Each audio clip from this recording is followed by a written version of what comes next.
Continuing our discussion of differentiation rules, we're now going to look at the quotient rule. So we have f over g prime, so that means the derivative of f over g. We know that this can be equal to the derivative of f multiplied by g minus f multiplied by the derivative of g all over g squared. So in our example problem, we want to differentiate f of x, which is equal to 4 over x to the 6.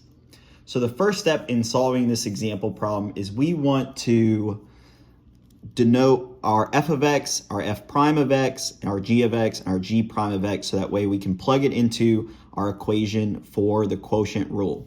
So we know that the top portion will be our f, so we have 4, and the derivative of that will be equal to 0 because we know the derivatives of constants are equal to 0. And then the bottom portion will be our g, x to the 6, and we know that derivative of this g function is going to be 6x to the 5th. The next step is basically just plugging in these different expressions into our formula.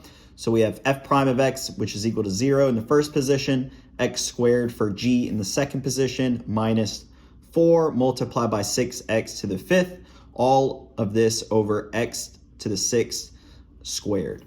The next step is basically just simplifying. So we can go ahead and simplify this and we'll get negative 24 over x to the 7th. So another way that we can solve this example problem is by using the power rule. So we basically just solve this by forcing ourselves to use the quotient rule, but an easier way is we can use the power rule. So this f of x can be represented as 4x to the negative 6. And then we can just use the power rule. So bringing that negative 6 in front, multiplying it by the 4 to get negative 24x, and then subtracting by 1 x to the negative 7th power.